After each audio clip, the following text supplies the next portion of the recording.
Isn't that what we all want when we think about the next coming year, January 1st?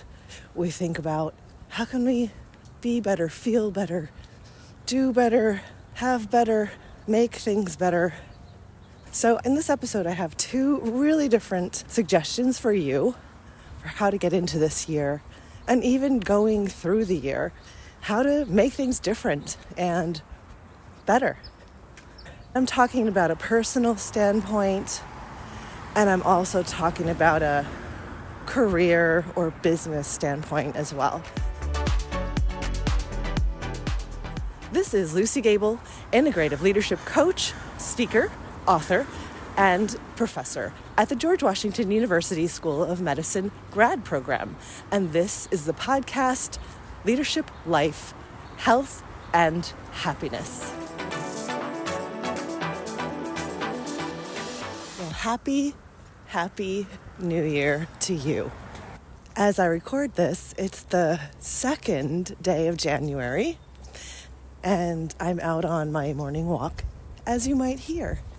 I hope that you started your year off with some movement and you've got some new energy for keeping up the exercise and eating healthily, doing all the things it takes to keep your body and brain in top shape.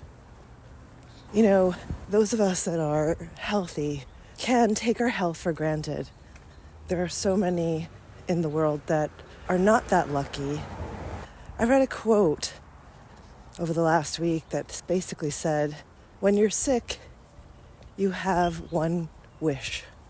When you're healthy, you have 1,000 wishes. So my wish for you this year is that you have thousands of wishes. Thousands upon thousands of wishes. And many, many dreams.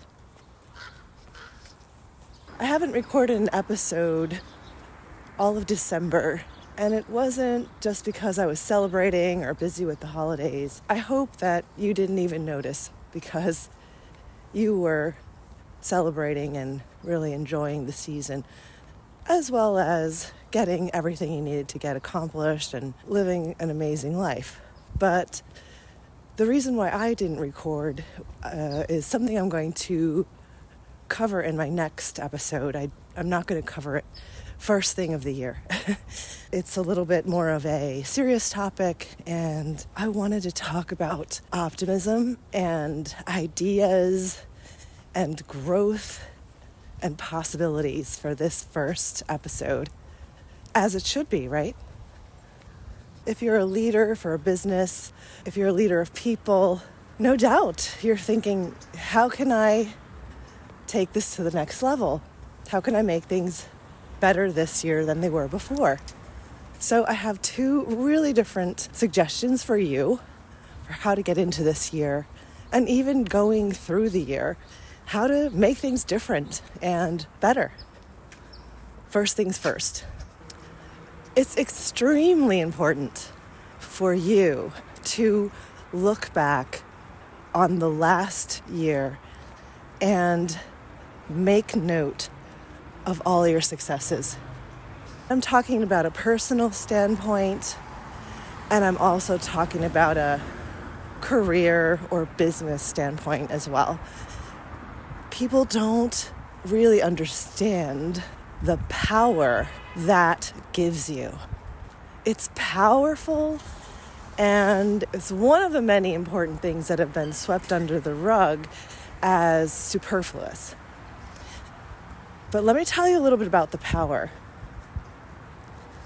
When we give ourselves just a little time to look back at all of our accomplishments, we start to feel energized, we feel motivated, we start to feel proud of ourselves.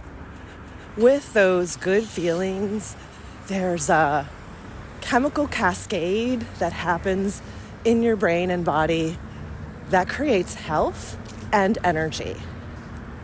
Positivity creates more positivity, and the creativity process in the brain gets lit.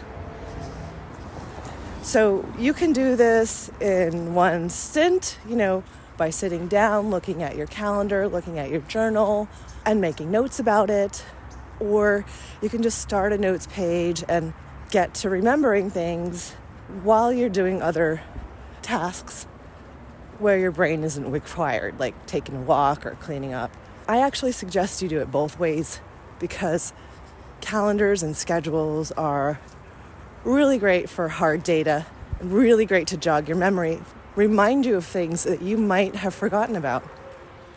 For this exercise, I really want you to take into account all accomplishments, not just things that have to do with finances, because there are so many things that fall into the categories of success. So I do recommend that you expand your mind into those areas. And that's where you can find little gems that are really fun.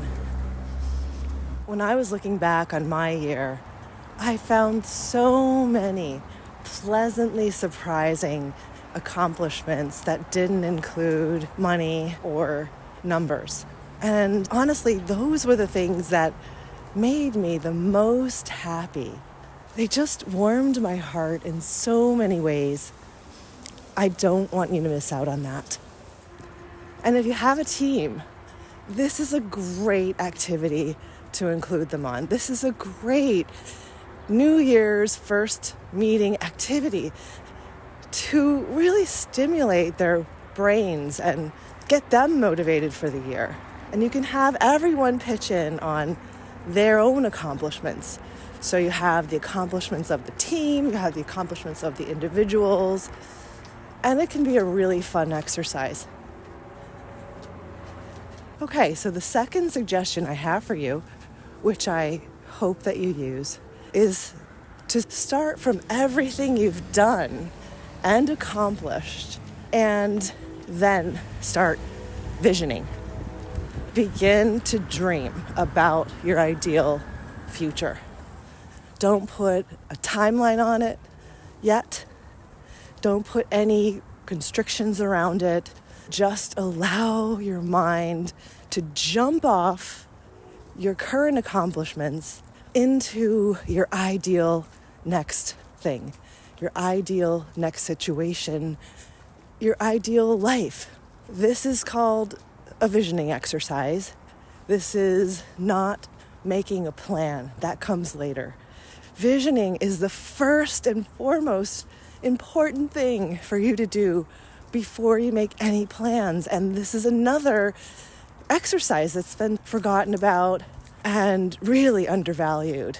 I know, because in my leadership roles and in the leadership roles my clients fill, everyone's too busy making a concrete plan and working the numbers. And the vision isn't even there. If it is, it's forgotten because people don't know the weight of this exercise. They don't know the weight, the importance, and the power that it has. So to get you started just a little bit on how to do that, visioning is dreaming. It's allowing your mind to just go where it will in the positive direction of things that you would love to see happen. Basically, things you see happening in your dreams. We all need to exercise the neural connections in our brain for visioning and dreaming, because most of us have forgotten how to do it and have very little practice with it once we become an adult. But it's such an important part of creating.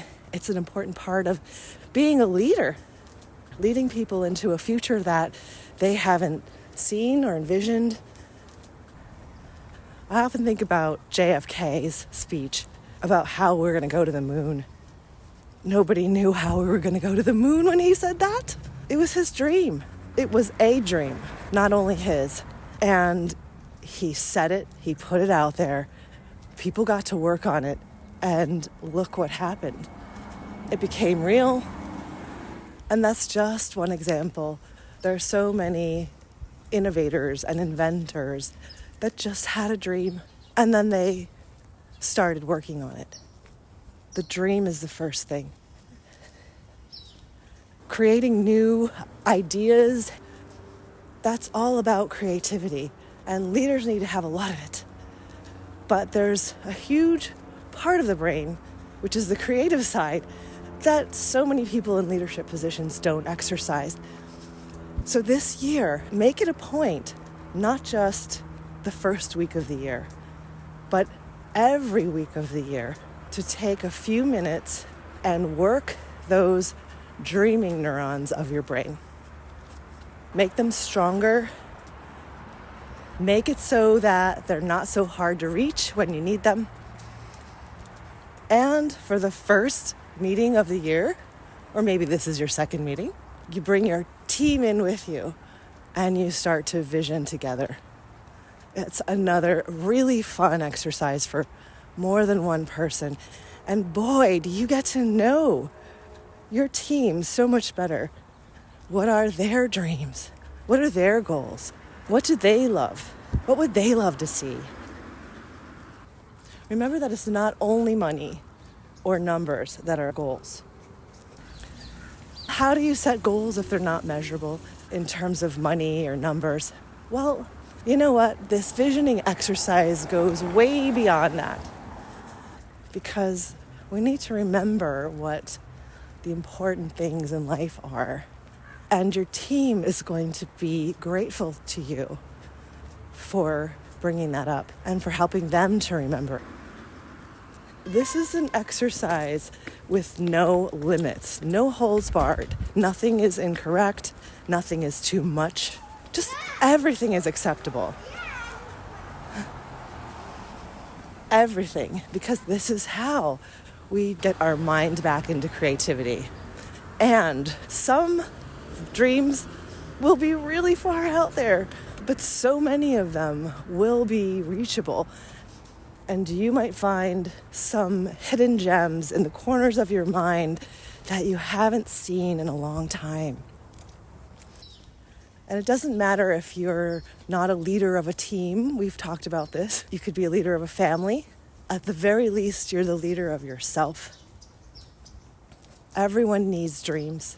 It takes us so much further than we would ever go. Now we just have to stopping ourselves from doing it. We just have to allow ourselves to go there. At some point in the far past, we stifled our dreams for some reason or another. And so many of us decided to let other people tell us their dreams and what we should do to work on theirs. Don't you think it's about time to have some of your own? And if you are thinking about this in terms of middle management, directorship, not quite the person at the top, right? And you might think, I'd love to do that with my team, but, unfortunately we have somebody above me and they're the one that sets the goals and visions. But that's not necessarily true.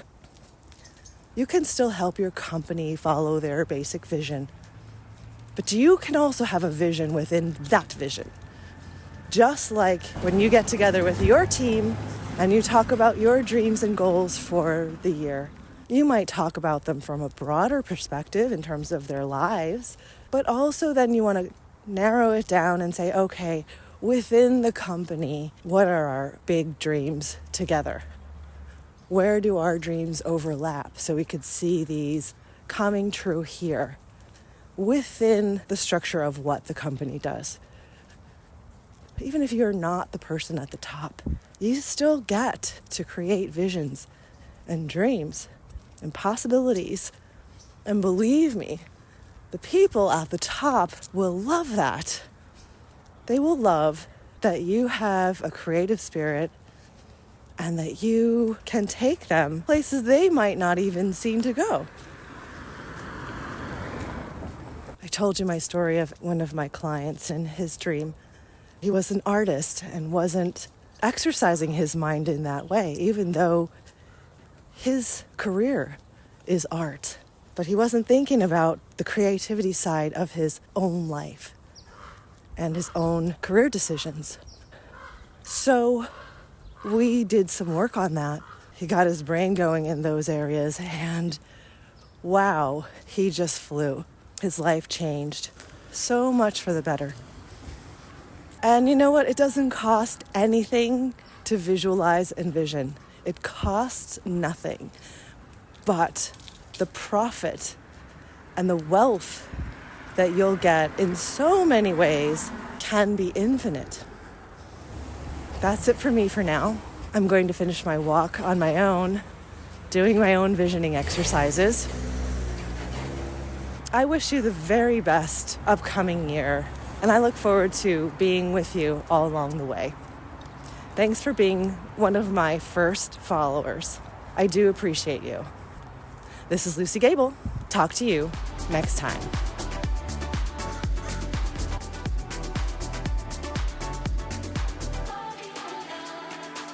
I have a leadership program coming up at the end of January where we will practice having dreams and visions and putting them into life. It'll also include having regular practices that keep your mind and body sharp and keep you energized and motivated so that you can do what you want to do in your life and for the world. You can find out more about that at my website, lucygable.com/leadership program.